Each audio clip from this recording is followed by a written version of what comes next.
they learn from just observing. And so if parents can model the picking up and the cleaning and model the managing of their emotions and model apologizing when maybe they didn't handle their emotions well, those kinds of things, kids pick up on that from watching. We can tell them all day, but really they learn it from watching us, both good and bad, when we mean for them to and when we don't mean for them to.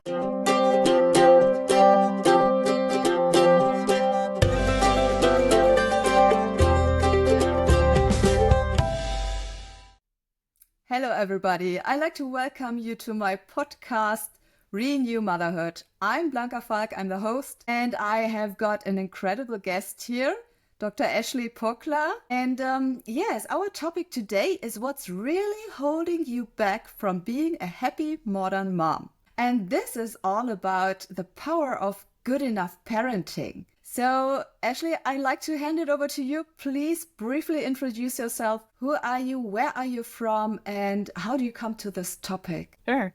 My name's Ashley Poklar. I am a homeschooling mom of 4 kids. I live in Cleveland, Ohio in the US. And the way I got to this particular topic seems like a crazy journey of a lot of twists and turns, but in reality, it's learning to take all of the knowledge that I've gained throughout my academic journey and try to make it make sense with being a parent. So I started out as a special education teacher. I worked with kids who had pretty significant behavioral difficulties. They were kicked out of their school because their behavior was so bad. But when you really got to know the kids, you realized it wasn't that they were bad kids. It's that they were kids who were misunderstood. They were kids who had trauma. And they just needed somebody who cared. And so I went on into a master's in counseling and a doctorate in psychology to better understand those kids and how to best support them and how to best support the adults that care for them and care about them. And so that led me to being in my doctoral program while having 4 children under the age of 4 and being in survival mode myself and really beating myself up for how I was parenting while trying to be this person who could help other people parent. And I came across writings from 1950s by this psychiatrist named Donald Winnicott, and he wrote about good enough parenting. And that idea just resonated so much with me. The idea that you can be a good parent, you can give your children a great future by just being good enough, especially when you look at today's world and how I felt, and I'm sure other parents feel the same way. There's no way to win. You look up anything from sleep training to eating to discipline, and you can find things that are completely opposite. And it feels like there's no right way to parent. And so it feels like you're always doing it wrong. So the idea that good enough was okay and that I wasn't ruining my children really stuck with me. And it's been something I've built into my work that I do now, which is around supporting kids who have experienced trauma in the space of sexual exploitation and trafficking.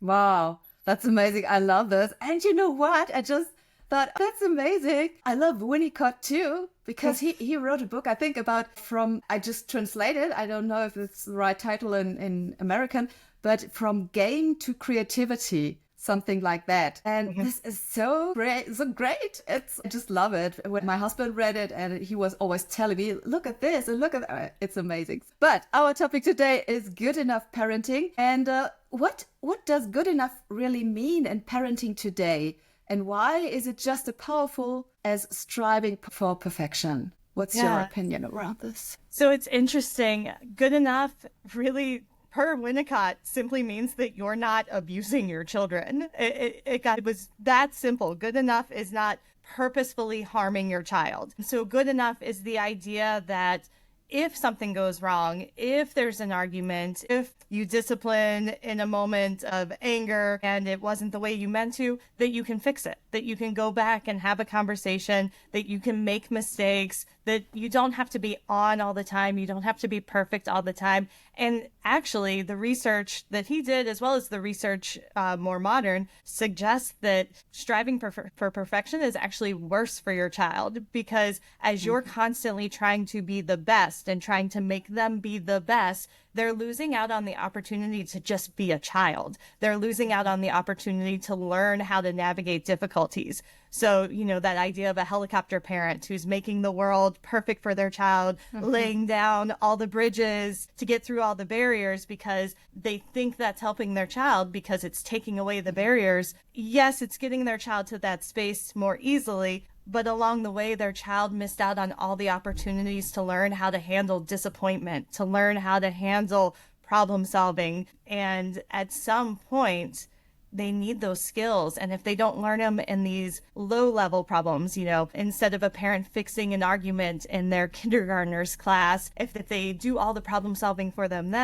then their child might not have an argument with another individual until they're in the workspace and their parents can't come and fix that. And the cost of not knowing how to problem solve a workplace argument is much bigger than the cost of not knowing how to problem solve an argument with your kindergarten friends. Yes. So when I think about this, I just try to step into the other position to see, okay, why do parents do this to get away everything? But could it be that we just like the harmony more because the outside is putting pressure on us and we just like to protect our family somehow and create this harmonic field? What would you say about this? Yeah, I think that's part of it. I think that it is easier to just fix your kid's problem than it is to have them problem solve. It is easier to open the can for them. It's easier to do that hard math problem for them. They don't get frustrated. Do their homework.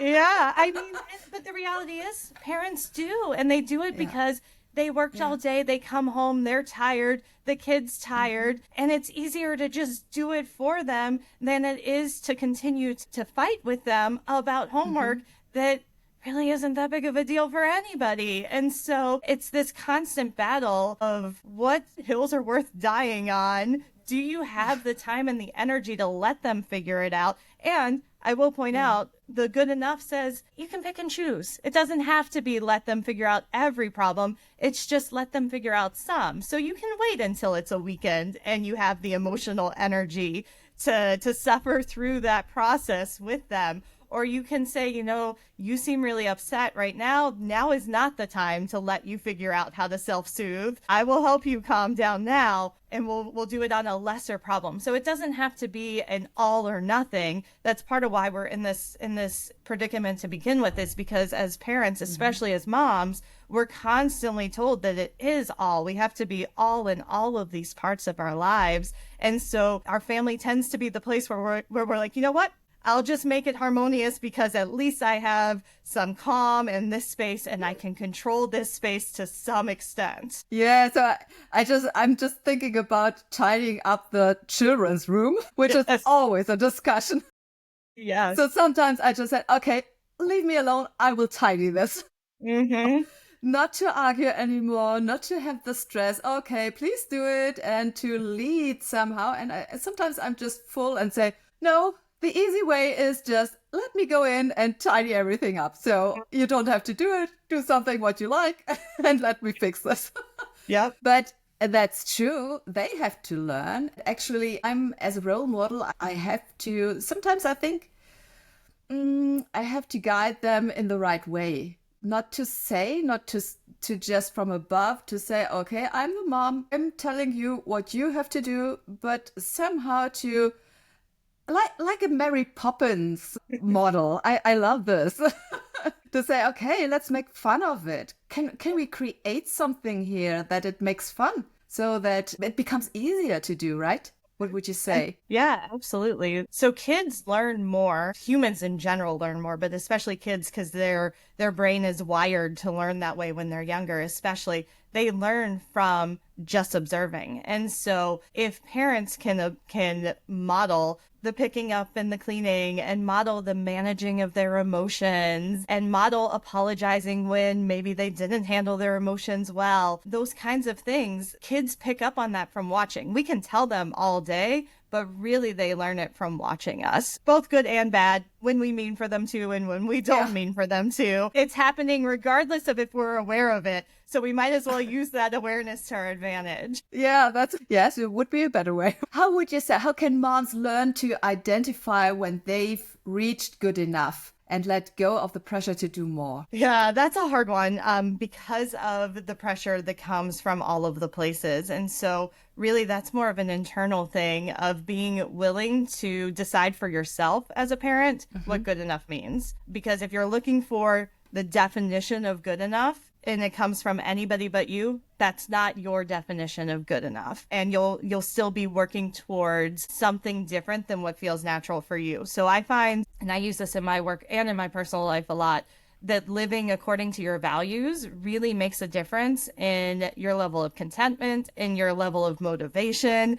And so when I started thinking about what does good enough parenting look like for me in this stage of my life, I really went back to what are those values? What are the values that I hold most dear? And are those showing up in my parenting? And are they showing up in what I'm modeling for my child? And as long as that was happening, to me, that felt good enough. To other parents, for example, to my husband, good enough parenting is having children who keep certain parts of the house clean and who engage in appropriate behaviors in public, because from where he comes from, those are things that he values. And so our definition of good enough parenting changes, and it should change based on what you value. And long story short, if your children are living according to your values, your personal values, or your family values, then you are good enough parenting. The question is, can you believe that with all the noise of society and noise of social media and things like that in the background? Yes, that's true. And I'm just thinking now that that's a wonderful example that you have just given now. What if your husband, your partner, is having other values than you have? How do the children manage these both sides? Do they have problems, or do they say, okay, I'm with dad, now I have to do this and this and this, and I'm with mom, now I can relax, or something like this? I'm just making fun of it. Yeah. It's not that way. Well, to some extent, it is a little bit. You know, kids, again, they learn from watching. So they know who they can be a little bit more loose with and who they can't. But what it really requires is the spouses to have that conversation, should happen before you have kids. Most of us don't know to have these conversations before we have kids. We don't realize what all is included. Yeah. But having that conversation with your spouse of, here is what my version of like a happy, healthy child is. What is your version of a happy, healthy child? What do we value as a family? And so I don't see cleaning the same way my husband does. I came from a different kind of family, a different kind of background. I've had to learn to make it a priority in the house, even though it's not a priority for me. So it's a purposeful priority that I have to put out there because it's something that we agreed upon as a family is important.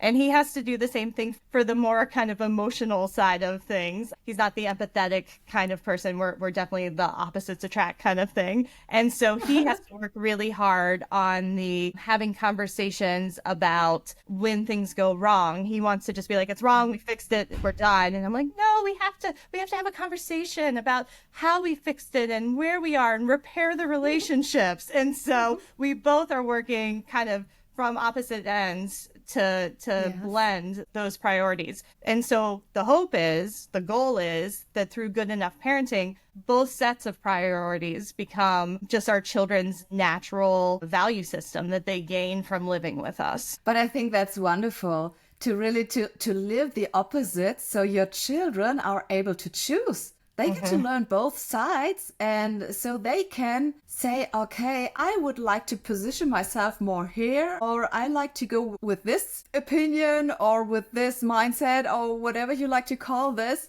So I think that's beautiful for your children to have this range, really, to choose. If you're both on one side, they only see this. So, and now they have got, more abilities, more opportunities to grow. That's wonderful. So, but coming back, why do you think society expects moms to be superhuman, and what impact does this have on our mental health? I've spent a lot of time thinking about this. And I think there's a lot of historical and cultural pieces there in that women already had the expectation to manage all of parenting, all of the household. And then when they entered the workforce, those expectations didn't go away. They Mm-hmm. maintained. And then we added and also be really good at your Mm-hmm. job. And just women's personalities tend to lean more towards being conscientious, being agreeable. And so there's a personal kind of weight that women tend to put on that maybe the world's not putting on us, but we put it on ourselves too, to be the best in all of these spaces. And then you open social media where anywhere you Mm. look, everybody's perfect at everything. They are the perfect parent and they are the perfect employee and they're all amazing all the time. Sitcoms do the same thing. They make fun of people Mm-hmm. who make mistakes, that the poor woman who can't keep up with everything becomes a trope in these videos. And so there's just been ongoing, here, this is your responsibility too. Here, this is your responsibility too, without permission for women to say, you know what? I don't want that to be my responsibility. Or, you know Mm-hmm. what? I can give 80% there and it's good enough and that's fine. There just haven't been those conversations. I don't remember my mom having that conversation with me. I don't remember it even being part of the conversation. It's just an expectation that women do that. And so now it's again going back to those priorities. Which are the priorities? And can I be okay with not being 100% in places? And that's a hard thing to allow ourselves to do, especially when we've never actually spoken about it with other people, or those women who are doing it. They're not usually the ones posting that they're doing it on social Yeah. media. Like you have to find the people who are kind of pushing against those cultural norms. Yeah, so social media is such a great topic too, because we all watch it and we see it, and all those pictures come inside of us. And even if we say, okay, that's not the truth, well, actually, we have to be aware that this is not the truth, that this is a part of the truth, but not the whole story, right? So, and the whole story is not seen, and sometimes we just adapt it. So, how can moms protect themselves from this comparison trap? I mean, the best way is just to not do social media, but I know that's not an option for a lot of people. Because as much as I want to give the easy answer of just remind yourself before you look that it's not real. The fact is, even Mhm. while we're consciously telling our brain that, our brain's not able to hold those two truths at the same time. And so our brain's taking it in as this is what my senses are receiving. Process it. It's happening because my senses see it. And so even while we're consciously checking ourselves, it's not good enough. Something I recommend to teenagers that I work with around healthy online habits is make sure that your feed is equal. So if you have these influences that are everything's perfect, all's great, and they make Mhm. you feel some sort of way, make sure that you have at least that many that make you feel the different way, or that many that Mhm. are more honest in their approach, so that at least Mhm. you're filtering something. You're making sure that your feed's balanced in the yes, this is fake, but I like to watch it, and this is real, and this grounds me back in reality. Setting time limits is really helpful. If you have to use it, if certain people make you feel bad about yourself, so you watch it and you're like, oh, I wish I was that person, I'll never be that person, I would recommend taking that one off, like getting rid of that. If there are certain people that you're following that make you feel bad or make you question yourself, even after you set those priorities and you're living those priorities, they're probably not worth following. Yeah. Oh, wow. That's a great advice. I was just thinking about it. Would you say you have to reflect after you finished social media? How do you feel now? So to really to get into yourself and to ask yourself, to question yourself, what does it make with you? How do you feel? What happened to you now if you close it? And then to say, okay, I have to adjust something here or make something different or whatever. So you would say that this could be a good way to handle this social Yeah. media? Yeah. So, a lot of us say we use it to get ideas, we use it to be inspired. do you actually feel inspired after you get off? Or do you feel like, wow, there's no way I can ever do any of those things that I see and I just feel worse about myself? If that's the case, Yeah. you're following too many people with too many ideas, or you're following the wrong people. But if you get off and you're like, I felt really inspired, that person did great things in the world, and now I want to do XYZ, then you have the right balance. That's awesome. But if you get off and you're feeling not great, and you're feeling overwhelmed, and you're feeling worse about yourself, then it's not helpful. It's not inspiring. All it's doing is keeping you down and keeping you unmotivated. Yes. And the worst case would be to watch more to get up again, right? Yeah. Yep. It's So almost like a because drug. yeah, Yeah. yeah. And that's, So to be fair, that's what it was made for. It was made to get those yeah. those hits and to feel like a drug. And the problem is, and this is how drugs work too, at first you only need a little bit to get a high. And then you come back down and your baseline actually goes further down. Then you need more to get a high. And then your baseline is even further down. And so you're doing this like constant Yes. up and down. And if you're finding yourself like that, if you're finding those lows get lower and lower and lower every time, it's not helping you be a better person. It's not helping you be a better parent. Yeah, so come back to reality, right? So, what advice do you have for moms who feel guilty when they are not doing it all or meeting every expectation? Because I think there are still mothers out there to say, yes, but I like to get more. I like to give more. I like to be more. I can see so many are doing better or compare themselves to other moms. I think this is always a trap, to compare yourself to another, because they don't have the same situation like you have. It's always not a right, it's comparing apples to peaches or pears or whatever, What advice do you have for those mothers who feel guilty? Yeah, I wish there was an easy way to get rid of mom guilt. But, even as I'm sitting here telling you I have it somewhat figured out, I still struggle with mom guilt. I think it's something that as moms, we're always going to struggle with, because good moms want what's best for their child. And there's so much information out there that we know that there's no way that any of us can give our kids everything they need to be this successful adult human eventually, partially because we don't know what they need, because they have to figure it out themselves. But that doesn't change that mom guilt. It's that idea. And I still scoff when I hear it. And people say it all the time. The whole fill your cup first, or put your mask on before you put other people's masks on. And I got to be honest, every time I'm on the airplane, I'm doing the math in my head to see how long I have to hold my breath to get the masks on all of my kids before I put it on myself. Even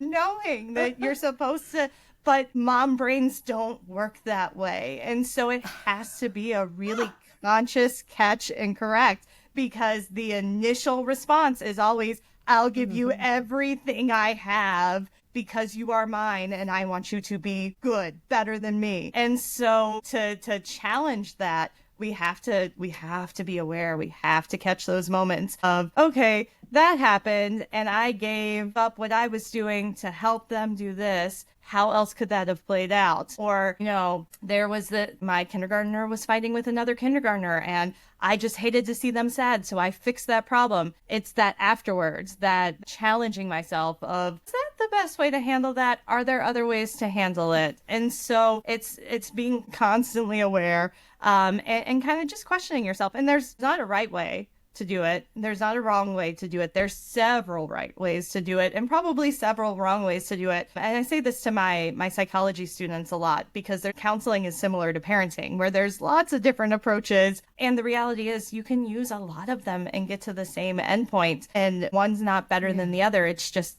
different. And so constantly kind of catching yourself, realizing that, challenging yourself to consider the alternatives when it comes to looking at yourself versus other parents. My suggestion is, when you start to feel that, when you start to feel the comparison, what is it about that comparison that's grabbing your attention? Is it that you like the outcome that parent got better? Just is their relationship different with their child? Is there something about their parenting style or their parenting approach that really grabs your attention? And is it because it's something you want to emulate, or because it's something that you feel like you should be doing? If it's just because you feel like you should be doing it, don't do it, because that's just society telling you to do it.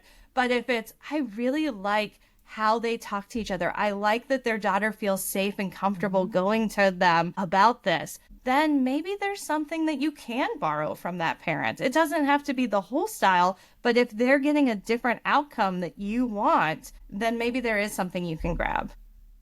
So you would say that there is something like a trigger that you can look at, or you can try to understand inside of yourself what causes this, right? Yeah. So if you see Yeah. something on the outside and it makes you in a feeling and an emotion, in an emotional state somehow, then ask yourself, okay, what is it, right? Mhm. Yeah. To get to the root cause and not just have a nice picture Yeah. and copy and paste. No, it doesn't work. Yeah. Like, there's always these arts and crafts and things like that, and people post it all the time. And when I'm looking at it, I'm like, wow, that's so great. I wish I should do more things like that. And then I remember that, like, I don't have the time or the patience to play with glitter with the kids. So that's a should. I should do that. What I like about it is that they made something together. They created something together. So in our family, arts and crafts tend to look more like let's cook a meal together or something along those lines. So we're still together, we're still creating together, but I'm not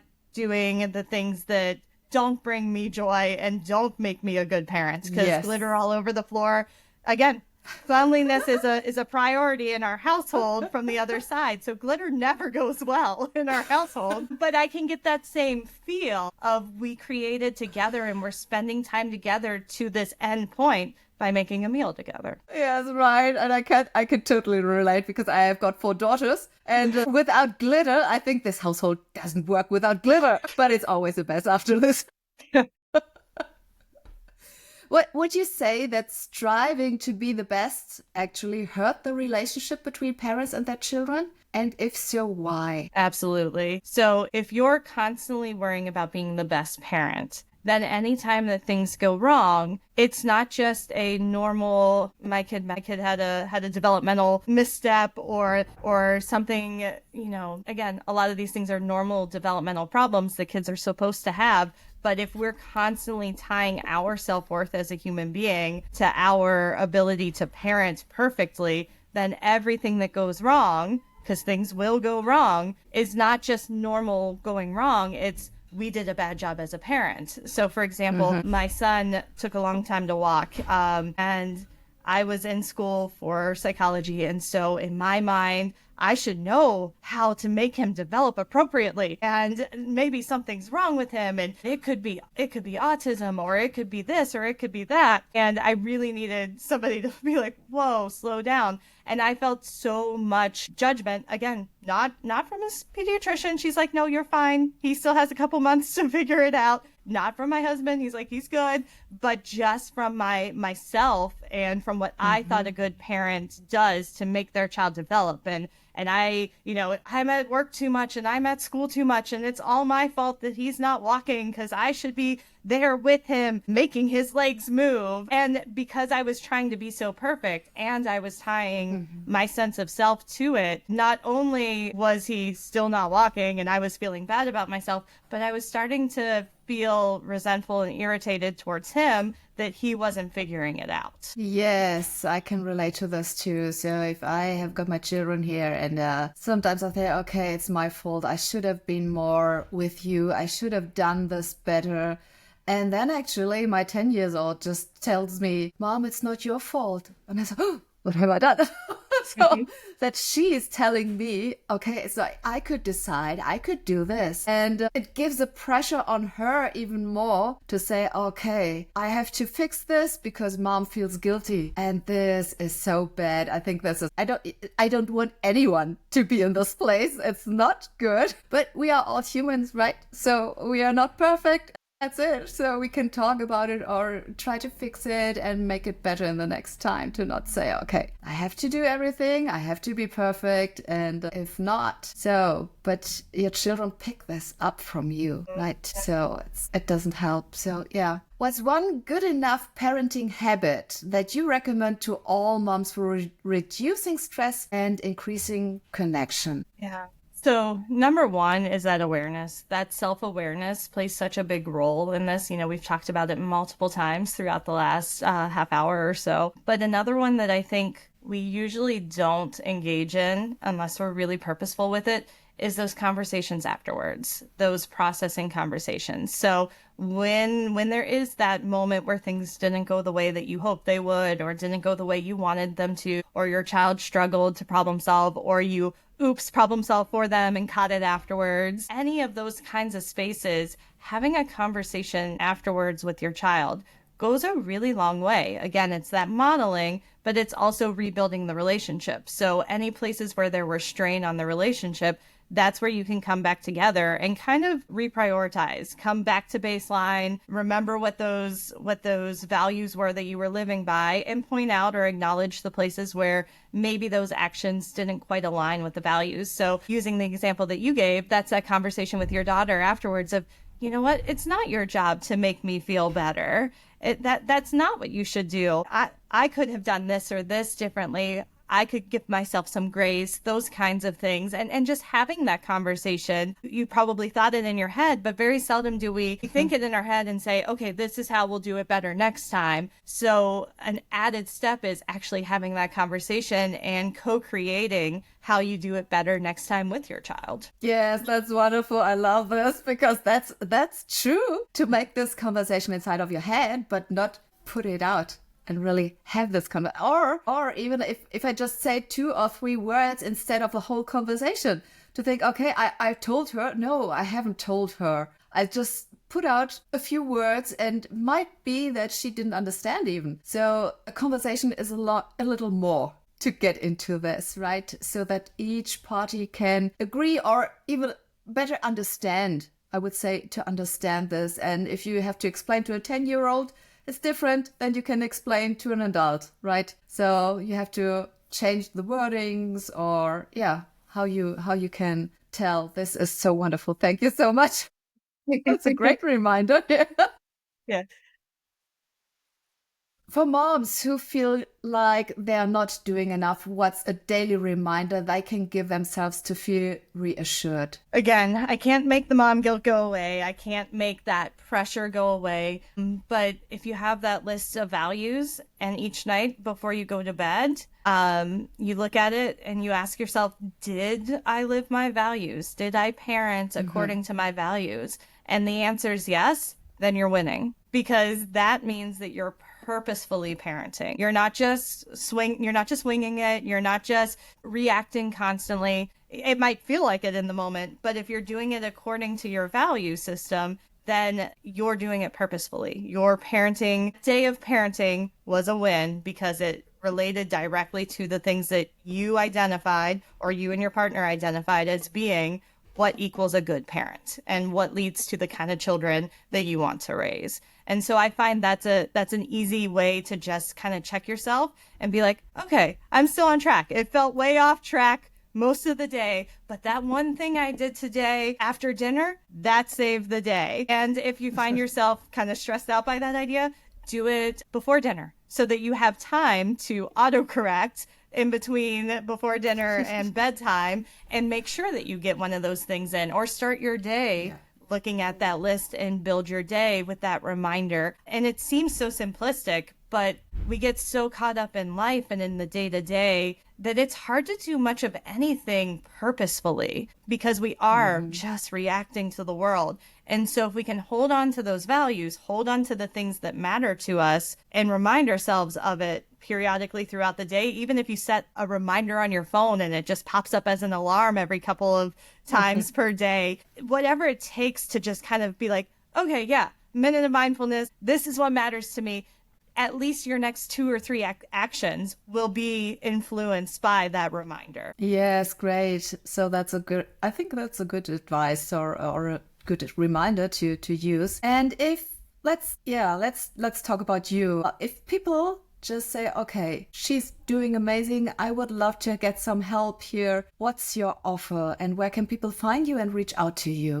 Yeah. So I offer parenting consults, both in person and on Zoom. You can reach out to me through my personal website, which is apoklar, ponders.org. So you can send me messages through that or to my email there, which is just info@apoklarponders.org. If you have situations where they're a little bit more serious, I work for an organization that does anti-child sex trafficking and sexual exploitation. So if you're worried about your child's cell phone use, you're worried about their safety, their behaviors are, they're hiding in their room, they're lying, they're hiding things from you, I can provide consultation free of charge through our foundation. And the website for that is Foundation Sentinel. And my email for that is ashley@foundationsentinel.org. Oh, that's so wonderful. I think this is really important for those who are in special situations and need some extras here, right? So I think that's